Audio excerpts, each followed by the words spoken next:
Guy L. Grant awardee and Senior Province Vice Polemarch Damon O. Barry, Guy L. Grant awardee Sean Bradley, Province Keeper of Exchequer Albert Dean Brown Jr., Province Board Member and Colorado Springs Alumni Chapter Polemarch Ike Dowdell, Province Board Member Chris McGoy, Denver Alumni Chapter Polemarch Ryan Ross, Omicron Zeta Chapter Polemarch Charlie Bolig, Omicron Pi Chapter Polemarch Chris Allen, my nephew, Brother Anthony Graves. Some of y'all didn't know that. Officers and members of the Colorado chapters of Kappa Alpha Psi, brothers all. Brother Rowe, thank you very much for that introduction. I was curious just what he was going to say. Normally when you're invited to speak somewhere, they say, well, tell us something about you to put in your introduction. He didn't ask me nothing.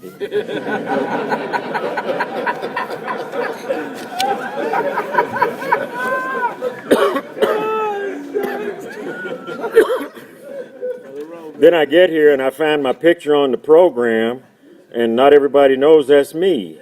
And I said, oh, you put my picture on there special? He said, no, it's the same picture we used last year.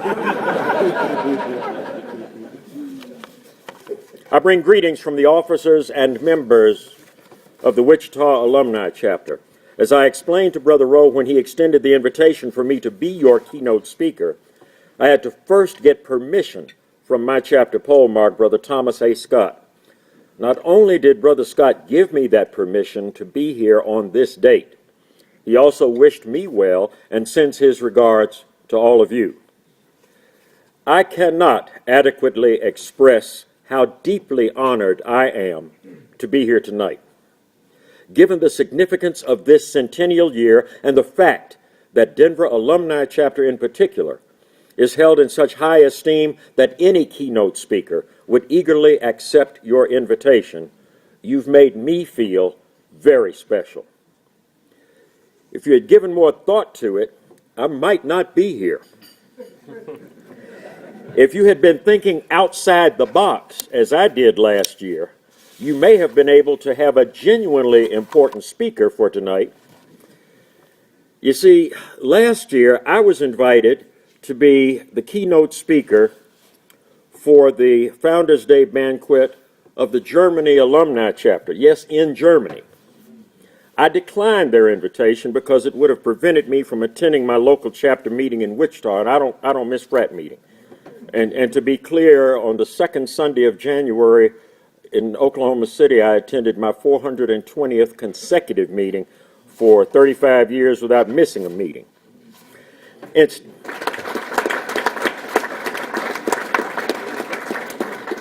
I believe in going to fraternity meeting. But I had to decline the offer from the Germany Alumni Chapter, and instead I offered them an alternative that made sense at the time and might have made sense to your chapter too. I told them that they should invite the Grand Polemarch himself or some other fraternity dignitary to be their speaker via two-way video conference. In this day and age, video conferencing is tantamount to being there in the same room.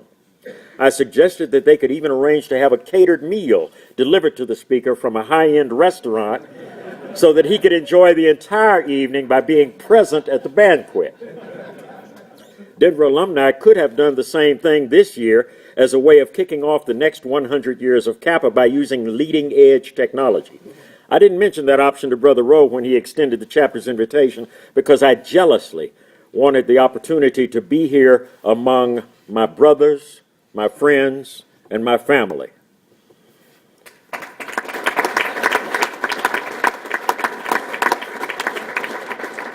And again, and most sincerely, thank you for this invitation. You don't know how much it means to be invited in this centennial year. Because this is the centennial anniversary of Kappa, it's reasonable to assume that most keynote speakers throughout the fraternity will include language in their speech that reviews the last 100 years and lays some kind of foundation for hopes and expectations about the next 100 years. Part of what some of you have come to expect from me is that I don't always adhere to the norm. Some of you recall me with long hair and 3 stripes shaved into both sides of my beard, riding a motorcycle to province councils and grand chapter meetings. That was me. I was described as intentionally eccentric by design.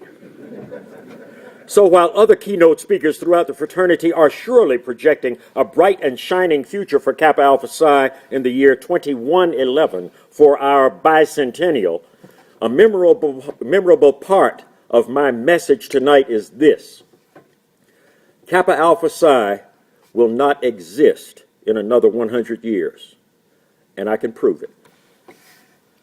What did C.D. say? What did he say?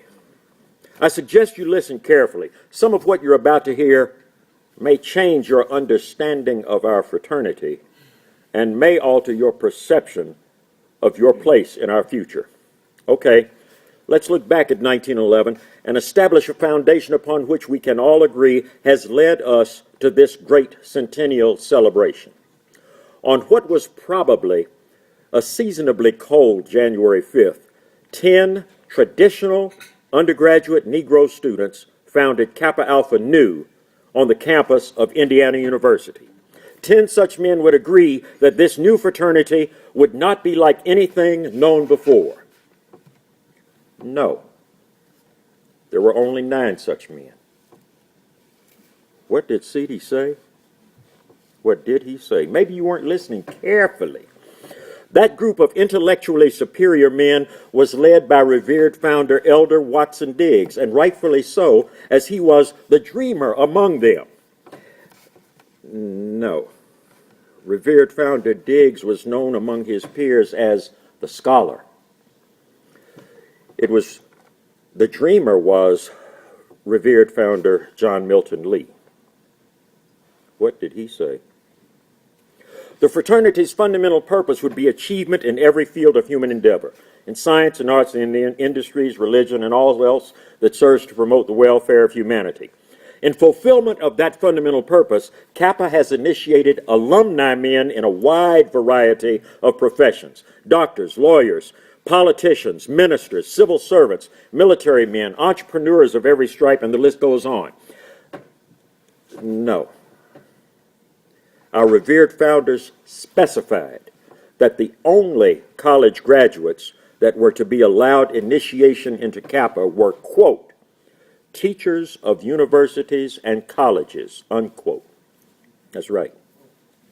That's exactly what it says in our original Articles of Incorporation, signed by the 10 men responsible for making Kappa an official organization in the state of Indiana.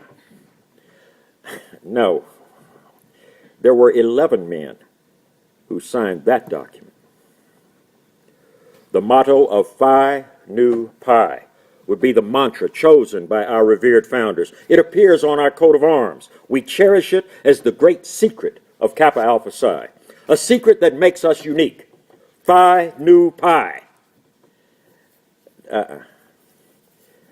According to the Articles of Incorporation, it was Phi Pi. Ooh. I've attempted to shake every brother's hand tonight. If I missed you, it wasn't intentional. What none of you knew is that you were each being tested, and you failed the test. I've been here in Denver since yesterday afternoon, and I've shaken a lot of hands, some of them several times. None of you knows the proper grip of Kappa Alpha Psi, or if you know it, you don't use it. What did C.D. say? Wait, Brother Morgan, this is too much conflicting information for us to accept and absorb. Okay, brothers, it's not a problem. We'll talk about something else for a minute or two. Insignificant variables. An insignificant variable is something that is apt to change but should have little or no effect on the whole. Something so slight that it would go unnoticed or would not be given a second thought. While traveling at 38 miles per hour, pardon me, instead of the posted speed limit of 35 miles per hour, your vehicle arrives at a specific point a little sooner than it would otherwise. This normally wouldn't make very much difference unless the point at which your vehicle arrives or crosses presents a degree of danger or a close call, as we sometimes put it. I was the passenger in such a vehicle in 1967, before some of you younger brothers were born. The driver was traveling at a rate of speed slightly faster than others on the road. As we approached a residential area, we both noticed a car backing out of a driveway on my side of the road. Nothing unusual about that. However, as we passed the car, we saw that it had no driver. It slipped behind us by what seemed like a few inches and crashed into a parked car on the opposite side of the street. The insignificant variable of 1 or 2 miles per hour may have saved my life. Had we been traveling slightly slower, we would have been in the wrong place at the wrong time. Many of you know Brother Kevin C. Cox of the Oklahoma City Alumni Chapter. In 1995, as he was driving through downtown, he approached an intersection that was controlled by a stoplight. The light was green, so he proceeded through the intersection. Something that each of us has done thousands of times over the years. Seconds later, when he was halfway through the next block, his vehicle was tossed into a building on the opposite side of the street when the massive bomb exploded that was situated literally a few feet away from that intersection, placed there by Timothy McVeigh when he destroyed the Murrah building in Oklahoma City. If that stoplight had been red, Brother Cox would be dead. More recently, Brother David Shelton, the funeral director in Oklahoma City, some of you know him, was driving through an area with which he was familiar in Oklahoma City when he heard a gunshot emanating from the right side of the street. No big deal. We have gunshots in Oklahoma. We're a concealed carry state. Upon arrival, well, we are. Upon arrival at his destination, someone asked him about the bullet hole toward the front of the passenger door of his vehicle. Sure enough, upon closer investigation, he discovered that the bullet had entered the car through the passenger side, passed through the right side of the driver's seat just behind him, and lodged itself in the back door on his side of the car. In that instance, accounting for the speed of the car and the speed of the bullet, Brother Shelton could have been struck in the spine and killed, but for an insignificant variable of maybe 100th or 1,000th of a second. Most of you can probably recount an experience that could have made a difference in whether or not you or a loved one is alive today. In many instances, that experience involved an insignificant variable. During our fraternity's infancy, war broke out in Europe in 1914. The Great War, as it was called by contemporaries at that time, was the first man-made catastrophe of the 20th century. Historians can easily identify the literal smoking gun that set the war in motion. A revolver used by a Serbian nationalist to assassinate Archduke Franz Ferdinand in Sarajevo on June 28, 1914. America entered the war in 1917. A war that was caused by the insignificant variable of just one bullet from just one gun fired by just one man. Words can be or create an insignificant variable. Advertisers know that and depend on repetition to make their point. If you hear something often enough, sooner or later, it will be that one repetition that sinks in and convinces you to purchase their product. Someone at Indiana University used words in referring to Kappa Alpha Nu as Kappa Alpha Nigger just one too many times, which was a contributing factor that inspired the change of the fraternity's name to Kappa Alpha Psi in 1915. So as a technical matter, 2015 will be an opportunity for us to celebrate another centennial.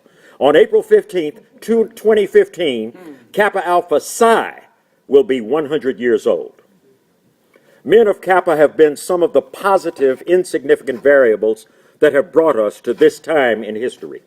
Kappa men made a difference in each war we fought during the last 100 years. There were Kappa men working on the Manhattan Project that developed the first atomic bomb. Yes, there were.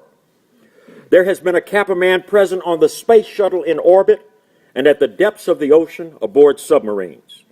Kappa men were there in the civil rights movement and fought as soldiers and commanders in the legal battles that have brought us closer to racial equality. Individually, they may not be remembered or recognized 100 years from now, and certainly not 1,000 years from today. Our great-grandchildren may view them as insignificant variables whose contributions may be invisibly woven into the larger fabric of historical memory. No matter that without them, without their significant contributions, the world as we know it would be a much different place. To my undergraduate brothers, you've taken some kind of test in your educational career where there were so many questions that to miss just one would not make much difference. In a test of 100 questions, if you try hard on 99 of them, the 100th question becomes an insignificant variable. The test you took, the question you missed or felt might be irrelevant or insignificant, could that single question have made a difference in your grade? Could you have set the curve for the entire class with just that one question? Could your cumulative GPA have been affected just enough to get you into graduate or professional school? Or even worse, just enough to keep you out? Insignificant variables have impacted the last 100 years of Kappa, and it is not difficult to project some possibilities about our fraternity in the future based on our past. Possibilities that suggest both positive and negative outcomes as surely as our revered founders would not and could not conceive or believe that their Kappa Alpha Nu would become our Kappa Alpha Psi. 100 years of Kappa represents 36,525 days, including leap years. I didn't miss that. That's 876,600 hours, or 52,596,000 minutes, or more than 3.1 billion seconds. How significant could just 1 second be among more than 3 billion seconds of our existence? In a random sampling, a single second might not mean much at all. It would be an insignificant variable compared to the 3 billion other seconds. But there have been significant seconds in our fraternity's history. Our grand chapter meetings are now held every other year. For most of our fraternity's history, you older brothers will recall that the majority of those meetings were held in intervals of approximately 18 months. We might have a meeting in July, then skip the next July and hold a meeting in December, then skip the next December and hold the next meeting the following July. We held our last winter meeting in Los Angeles in 1989. What you don't know is that an insignificant variable of only a few seconds in time triggered that change. And I'm the member who was personally responsible for initiating that change. I'll explain. It happened during the 1983 Grand Chapter meeting held in Louisville when the city was experiencing a bitter cold spell. The meeting took place in a convention center surrounded by hotels situated several blocks away. Shuttle buses followed a schedule of pickups at about 30-minute intervals to transport us to and from our hotel and the convention site. As I stepped out of the hotel into the biting wind, I saw the back of the shuttle bus after it had just left my stop, driving into the distance. I don't miss business sessions at Grand Chapter meetings, so I started walking toward the convention center. My feet began to get cold, then colder, as I wondered why I was subjecting myself to these extremes.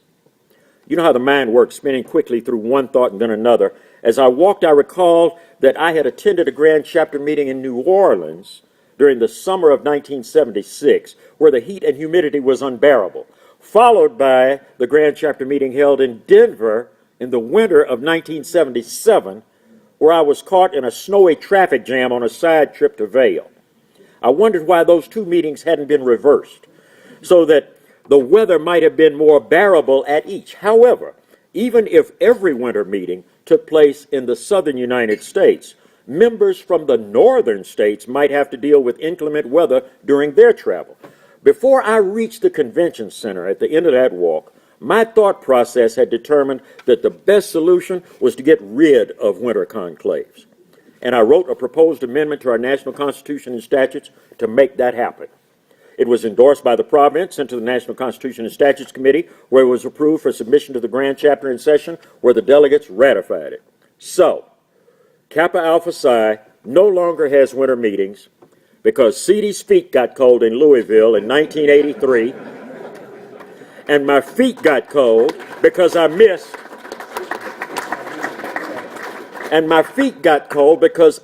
a shuttle bus by the insignificant variable of just a few seconds.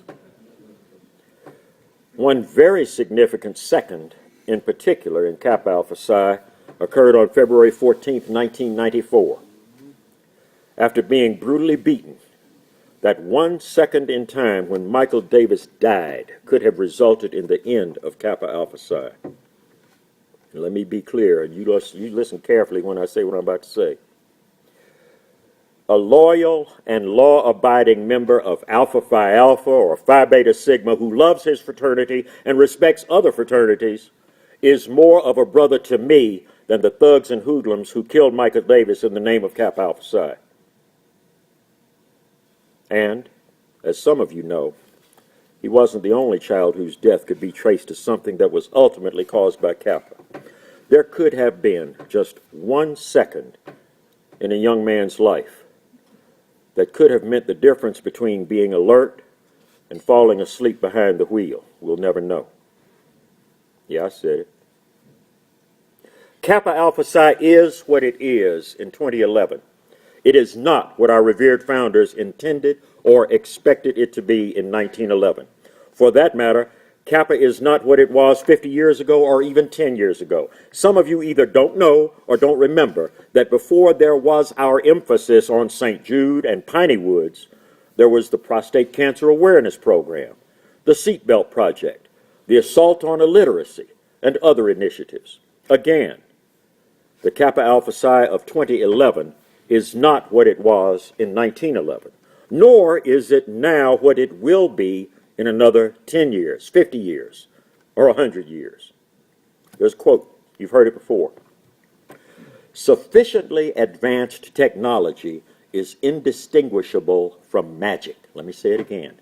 Sufficiently advanced technology is indistinguishable from magic. If our revered founders could be transported from 1911 to 2011, much of what they would see could only be described by them as magic. In 1911, when the population of the United States was 94 million people, the chief means of long-distance communication was the telegraph. They could not conceive or believe that in 2011, with a population of 308 million, not only can I speak to someone thousands of miles away with the push of a button, I can even see the expression on their face using this newfangled iPhone technology. In 1911, our revered founders traveled long distances by train.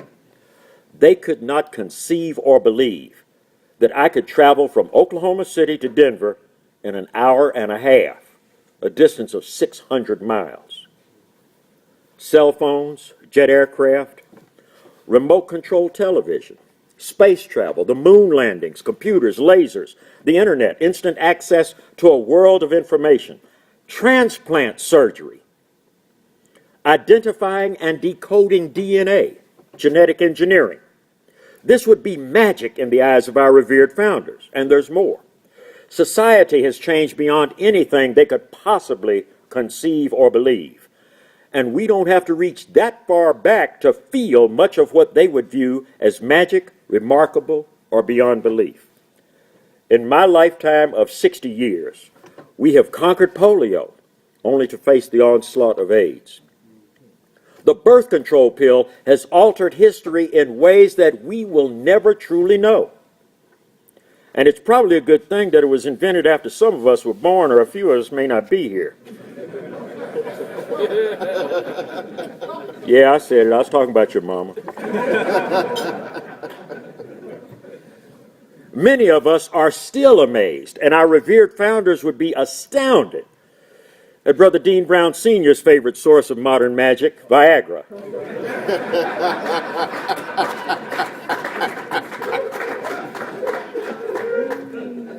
I remember, and many of you do, when there were only 3 television stations and all 3 of them went off the air at midnight. Now there are hundreds of television stations from which to choose. An overabundance of entertainment, some of which I can hardly believe myself. You see, when I was a child, that many years ago, Rob and Laura Petrie and Lucy and Desi Ricardo slept in separate twin beds. They did. You couldn't have told me then that I could see the kind of behavior that I'm now seeing on prime time television, or hear the kind of raunchy and suggestive language that should be unfit for children who are still awake during those hours. As children, our revered founders grew up in a time when they literally met, talked to, and touched former slaves. Slavery was as close to the collective memory of the nation in the 1890s and early 1900s as the Vietnam War is to us now. They could not conceive or believe that in 2011 there would be men in this room who have met, talked to, and touched an African-American president of the United States. Okay, let's now gaze into the future based on what we know about the last 100 years. Consider this. If we could somehow transport this banquet into the future, walk out those doors, and discover ourselves in the year 2111, not only would the world and society seem like magic to us, whatever may remain of Kappa Alpha Psi would be unrecognizable. The Kappa that we know now in 2011 would have become as foreign to us in 2111 as our revered founders would view the Kappa of today compared to what they intended and expected in 1911. Societal changes in the next 100 years cannot be predicted at all. The Hitler of the 21st century may not yet be born, but there will be another such evil in our future. Likewise, the next Martin Luther King Jr. may not yet be born, but there will surely be a notable and renowned man of peace in the next 100 years. In Kappa Alpha Psi, Phi Nu Pi is already in the public domain on the internet. Our secret ritual will probably be next. Therefore, membership may no longer be based on what we know, but will be defined by those who can produce a financial card or those whose names can be found on the national website. The ritual of Kappa Alpha Psi has been changed 3 times just since I was initiated in 1969. Do you seriously believe that the current version will remain unchanged for another 100 years? Come on, brothers. The Kappa diamond that many of you are wearing over your heart tonight is not called the diamond. Its official name is the badge of Kappa Alpha Psi, designed by our revered founders that many years ago. Is there anyone here tonight who hasn't heard that the badge of our fraternity has been changed in recent years? They swapped the colors around. It's no longer black, it's kind of a burgundy. I think that the revered founders would probably like the change, no matter that they would be surprised that we would modify something so basic, so fundamental, so sacred as our membership badge. It could change again in another 100 years. The coat of arms of our fraternity isn't the same as it was just 25 years ago. Today's coat of arms is not what the founders intended it to look like, as evidenced in the early editions of the journal. I don't know that they would necessarily like those changes, and it could change again in another 100 years. The growing number of chapters chartered by our fraternity has already reached across both oceans and could possibly extend around the world as time marches forward and as Kappas begin inhabiting more and more foreign nations with more and more of our existing members. Here it comes, Brother Rowe. The fraternity's life membership program began in 1953. He reminded me to talk about this. This part is his fault. For a fee of $250, a member would be absolved from the payment of Grand Chapter dues for the rest of his life, but only Grand Chapter dues. He would still be responsible for any assessments. Since 1953,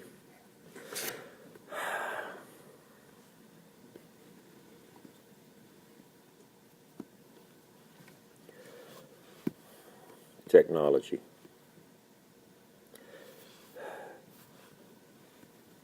Since 1953, the cost has escalated from $250 to $2,500, an increase of 1,000% as a single payment. Who's to say how much it will cost in another 100 years? By the time the century has ended, it may be $25,000. Some of you remember that there used to be an organization for youngsters called Campfire Girls. It was changed some years ago to what is now simply called Campfire, and it includes both boys and girls. If this politically correct generation can change Mark Twain's classic Huckleberry Finn, you heard about that, it could be that some future Supreme Court ruling decades from now could declare fraternities and sororities to be gender biased and force us all to become co-ed. And besides that possibility, what would we do today about a legitimately initiated member who later undergoes a sex change operation? In this day and age, who among us would be surprised to find out that it may have already happened? I've met many great men in Kappa Alpha Psi. I have met, talked to, and touched 4 of our revered founders themselves, 2 of them before I was initiated, and 2 others after I became their brother in the bond. Some of the great men I've met changed my life. Principally among them has been past Grand Pole Mark Ulysses McBride, whose message at the 1997 Grand Chapter meeting was that Kappa should always be achieving and not settle for any plateau in life, even if that plateau might represent true achievement. That message caused me to strive toward greater heights in my chosen career, and my business expanded as a result. It was a breakfast speech, and I could have chosen to sleep right through it, which was another insignificant variable. Brother Damon Barry is one of the most intelligent and insightful young Kappas I've had the privilege to meet, talk to, and touch. He doesn't know just how much I personally admire and respect him. Mark my words. The future of Kappa Alpha Psi will someday be placed in his most capable hands when he becomes a future Grand Pole Mark of this fraternity.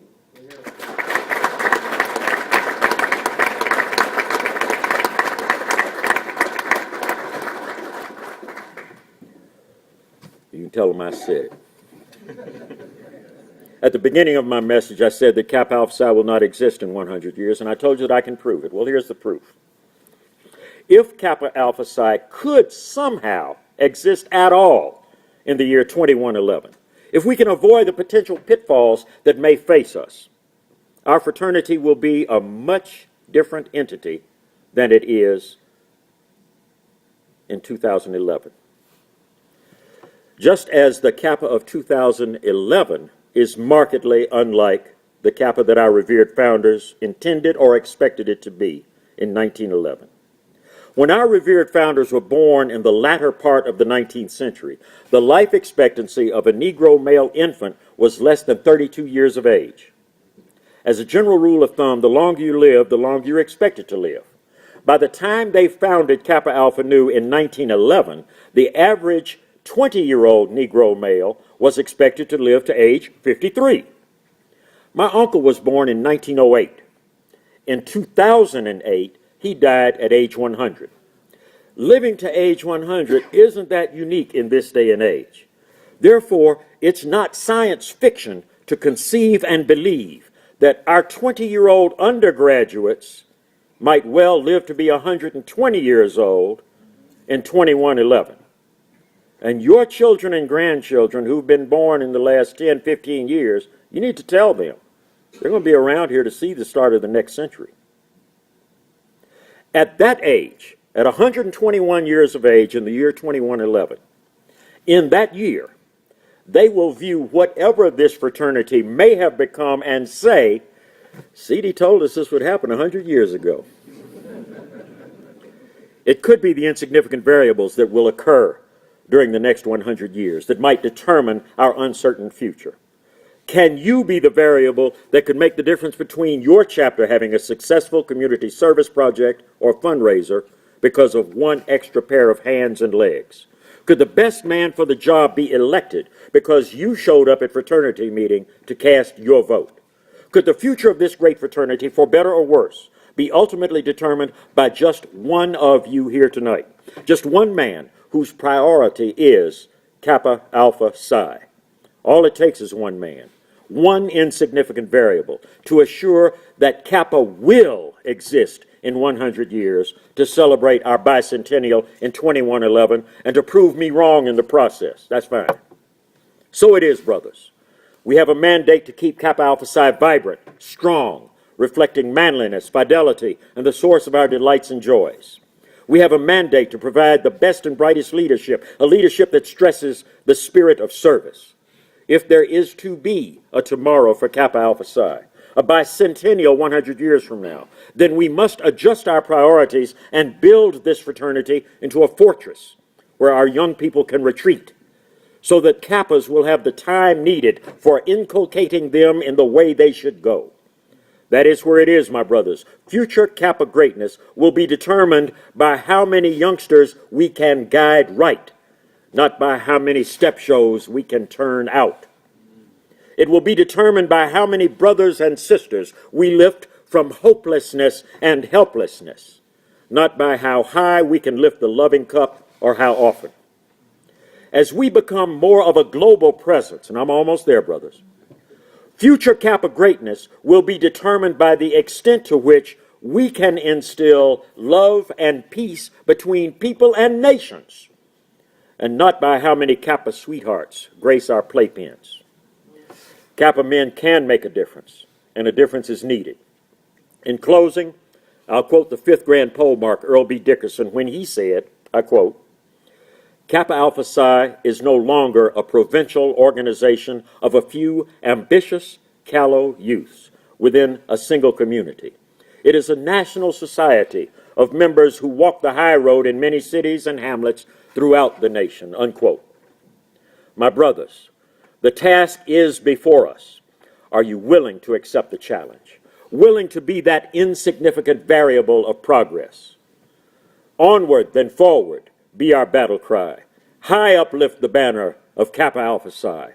Here is the noble mission all mankind to bless through knowledge and achievement, truth and righteousness. Onward, then forward, be our battle cry. High uplift the banner of Kappa Alpha Psi. Thank you, brothers.